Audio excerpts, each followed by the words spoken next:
Salut à tous, bienvenue sur la chaîne d'Actu MMA, j'espère que vous allez bien. On se retrouve aujourd'hui avec Dylan pour analyser le combat entre Tyson Fury et Alexandre Usyk. Comment vas-tu Dylan? Ça va super et toi? Bah écoute, super aussi. Donc le combat Tyson Fury contre Alexandre Usyk aura lieu le 18 mai à Riyad, en Arabie Saoudite. On va rentrer dans les détails de ce combat, analyse et pronostics, c'est parti.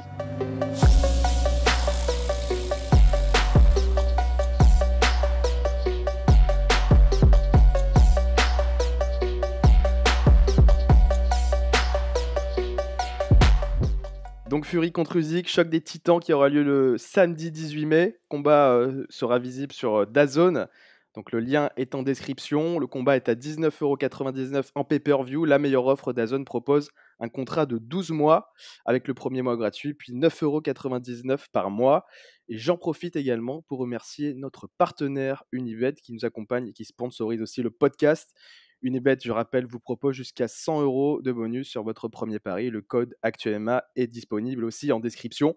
Et on rappelle que les paris sont interdits aux mineurs et que vous devez parier aussi avec prudence et modération, car cela peut être dangereux.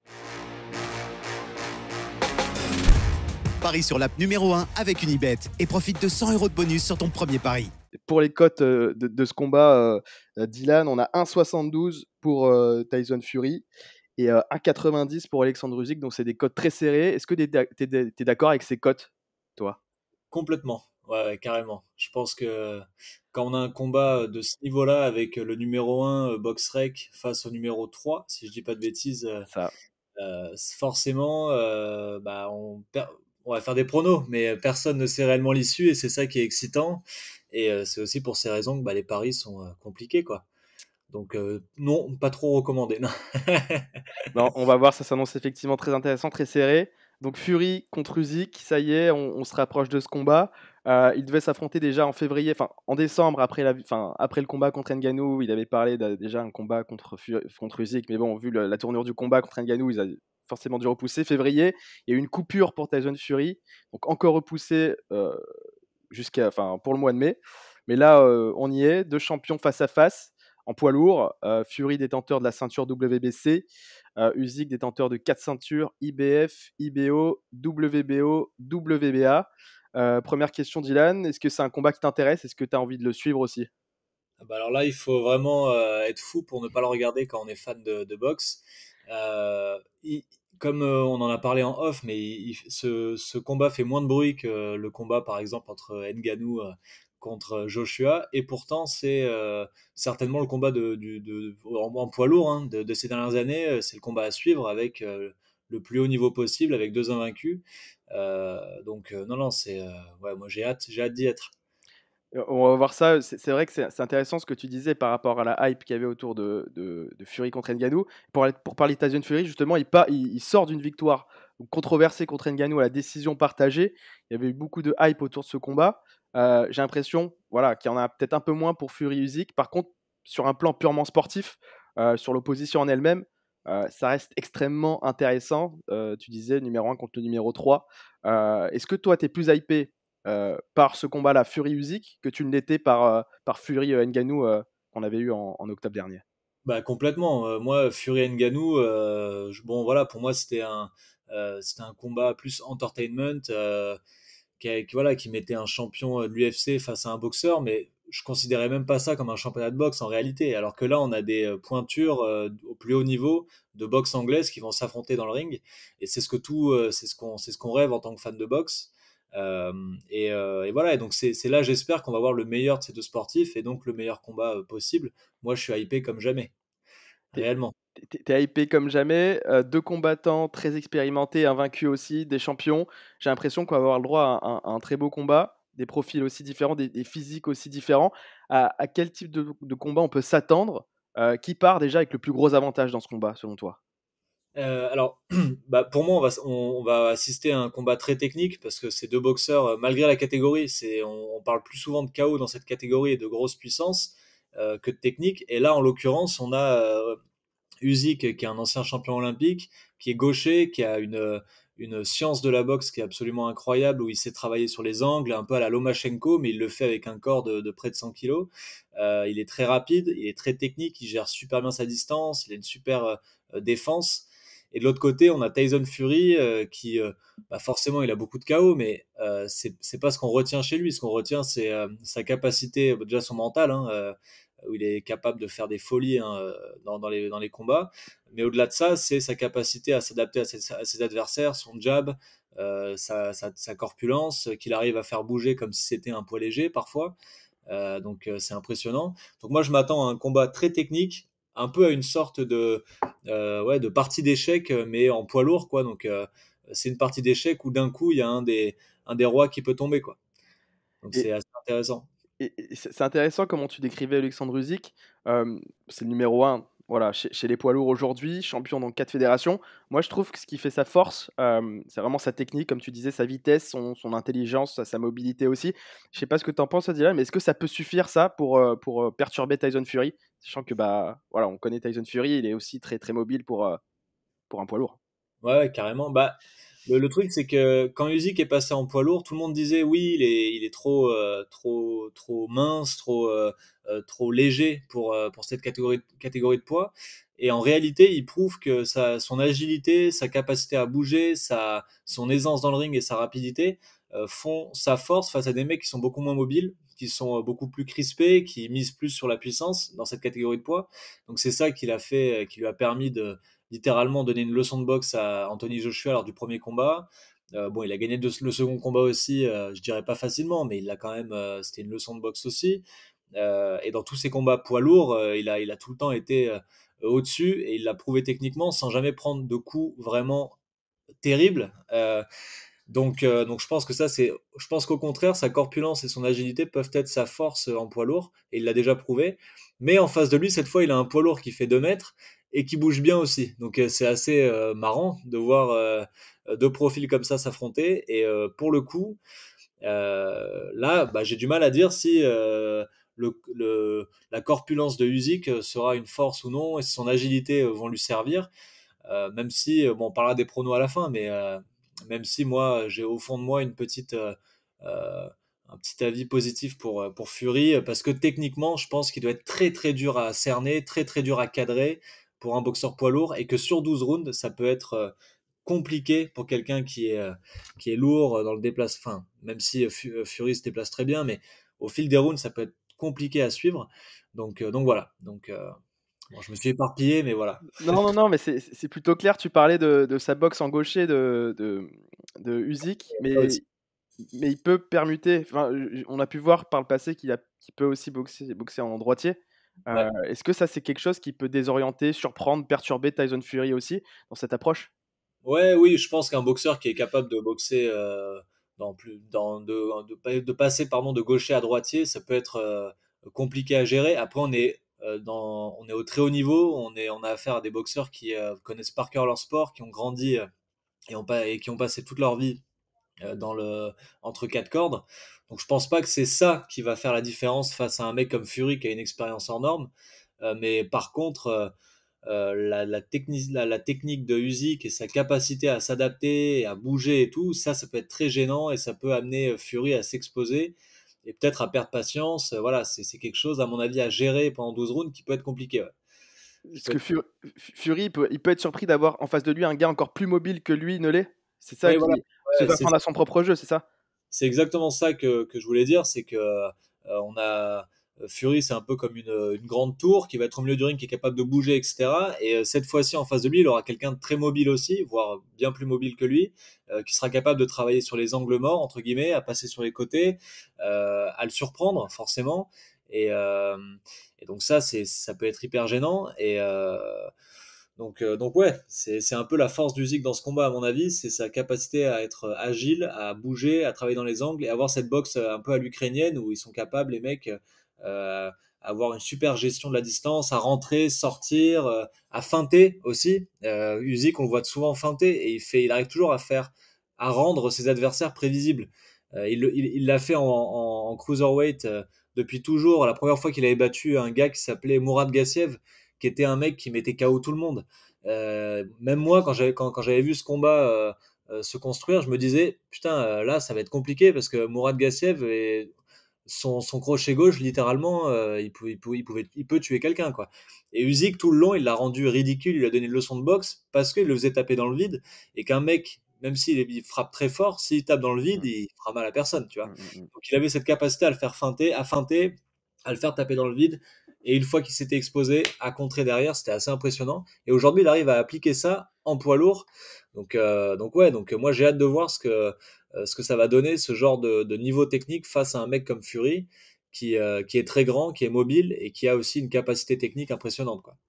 Bah, c'est vrai que ça va être passionnant sur le papier à voir, à suivre. Et au-delà de ce que tu disais de la mobilité et du jeu de feinte de Usyk, moi aussi, ce qui m'avait surpris avec Usyk dans ses précédents combats, et aussi on l'a vu notamment dans ses combats contre Joshua, c'est sa gestion de la distance aussi. Mais là, moi, j'ai une question que je me pose, c'est que face à un gars qui va faire 20 centimètres de plus que lui, qui a une allonge interminable, rendez-vous compte, il a 216 centimètres d'allonge. Tyson Fury, ce qui est vraiment énorme enfin voilà, c'est assez exceptionnel. La question que je me pose, est-ce que la gestion de la distance ne va pas changer pour Usyk? Est-ce que ça va pas le perturber aussi dans ses repères? Et qu'est-ce qu'il va devoir faire justement pour pas se faire surprendre sur ce point-là, si c'est un point crucial dans le combat? Je sais pas, je te pose la question. Là, franchement, je pense qu'on n'a jamais vu Usyk boxer un boxeur aussi grand. Enfin, à moins que je me trompe, hein, mais je crois pas qu'il ait boxé un combattant aussi grand. Il avait boxé, comment il s'appelait, Tony Bellew, qui était un boxeur mi-lourd, qui était très grand aussi. Il lui avait fait une leçon de boxe aussi. Mais bon, c'était pas de la taille de Fury, ni du niveau de Fury. Non, là, franchement, c'est une question, c'est un gros point d'interrogation. Euh, à voir si justement il va réussir à pénétrer la garde de Fury, à travailler à mi-distance et à sortir sans se faire toucher dans les angles comme il sait le faire. Et à voir si Fury ne va pas le garder à distance tout le long et l'empêcher tout simplement de rentrer et de toucher. Et il peut très Fury sur un s'il est en grande forme et que mentalement il arrive comme il l'a été face à Deontay Wilder. Il peut très bien le garder à distance tout le long pardon, mais des termes, hein, mais de le foutre en l'air aussi. Il peut très bien le mettre KO. Et cette fois-ci, faire payer à Usyk son déficit en termes de poids, etc.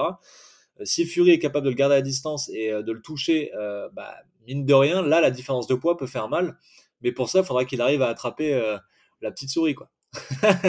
Ça va être un jeu, c'est vrai que c'est intriguant parce qu'on se demande comment ça va se mettre en place tout ça. Et au-delà de la question de la distance, il y avait cette grosse différence de gabarit qu'on pointait du doigt.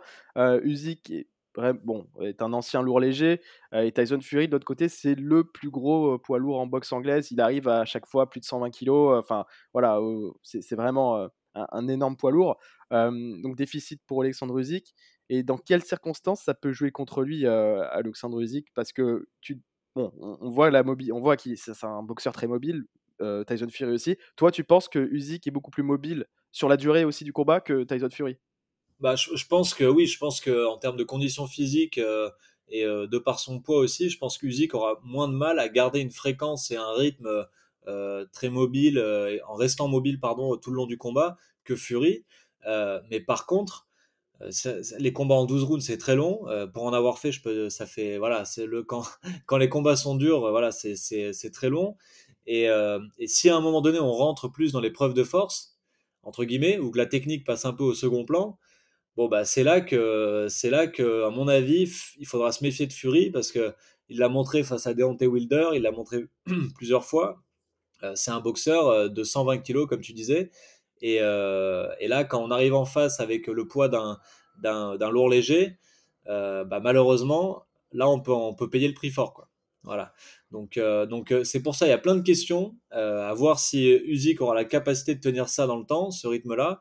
Et après, à voir si jamais le combat commence à être un peu plus dans l'épreuve de force, à voir si la différence de poids et de corpulence va pas impacter Usyk donc voilà. Et ça peut être tout l'inverse aussi, c'est là que ce combat est passionnant, c'est que dès le début, Fury aussi peut avoir un niveau technique et une gestion de la distance qui pourrait complètement désorienter Usyk, qui n'a jamais eu affaire à un boxeur aussi grand.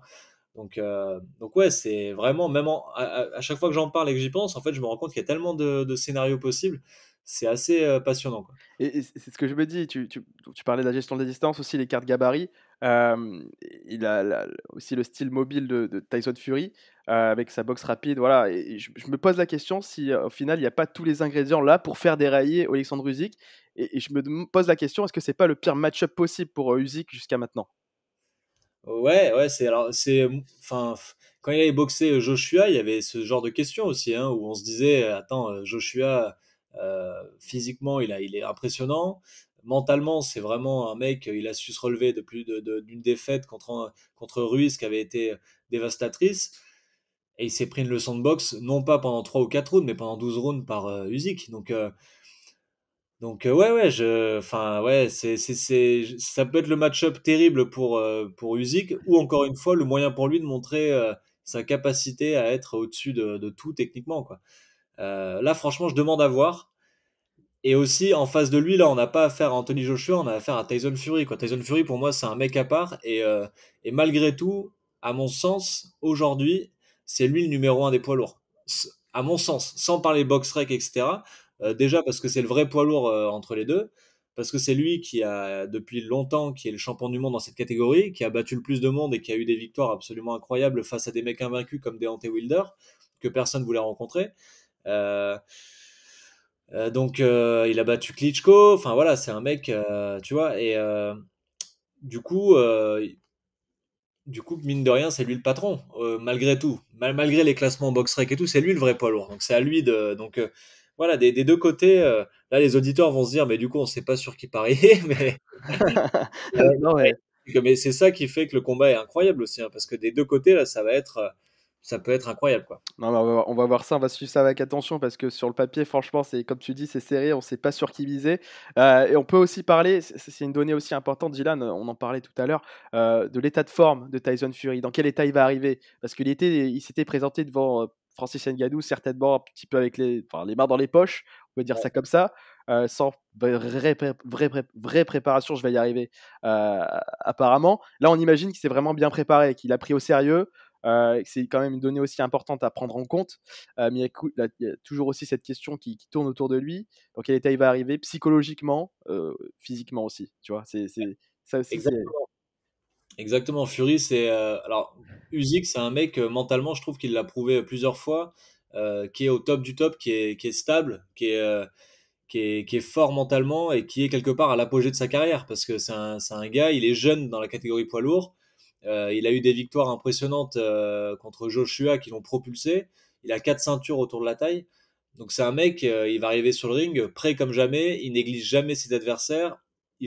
Selon nos connaissances, il n'a pas de, de soucis psychologiques ou autres. Alors que Tyson Fury, dans sa carrière, il a fait le yo-yo, il a atteint l'apogée, après il a voulu arrêter la boxe, il est revenu. Il y a une série sur lui d'ailleurs qui est assez drôle, où il raconte toute sa vie, etc. Et on voit bien que mentalement, bah, des fois, il a des moments de faiblesse et il l'assume, et c'est ça aussi qui fait son charme, hein, entre guillemets, à Tyson Fury. Mais là, du coup, on peut du coup se questionner, ouais, dans quel état physique et du coup mental il va arriver. D'après Frank Warren, son copromoteur, il disait il allait arriver vraiment au top de sa forme.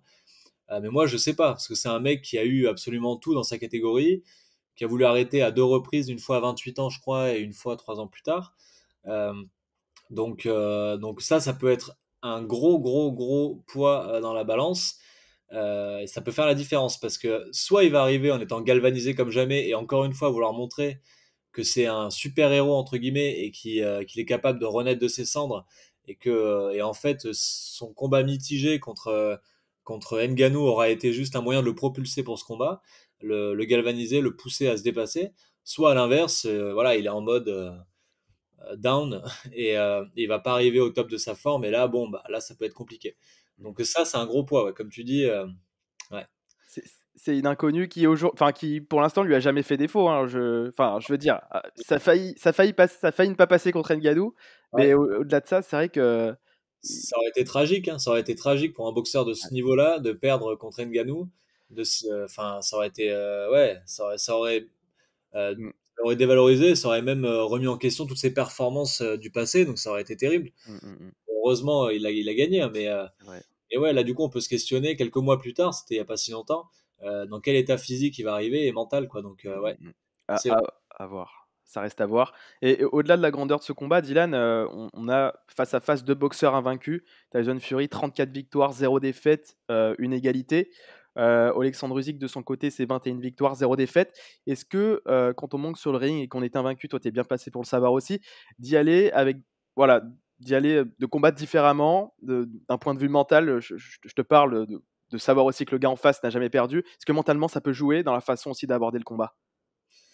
Bah, c'est sûr que quand on est invaincu, on a un peu cette insouciance, enfin de voilà, bon déjà tous les boxeurs hein, à haut niveau, on veut jamais perdre, on veut toujours gagner et quand les combats sont difficiles, si on n'a pas été au top de notre forme, on s'en sert pour devenir meilleur par la suite. Et c'est sûr que quand on est invaincu, on arrive avec une confiance en plus entre guillemets, où on a le sentiment qu'on est invincible. C'est très rarement le cas. Tous les boxeurs, un jour ou l'autre, ils ont affaire à quelqu'un qui les ramène à la raison entre guillemets. Mais là aujourd'hui, c'est deux mecs qui vont être galvanisés par leur palmarès, qui ont tout gagné. Donc à mon avis, ouais, mentalement, c'est des gars qui veulent pas avoir une ligne rouge dans leur CV quoi.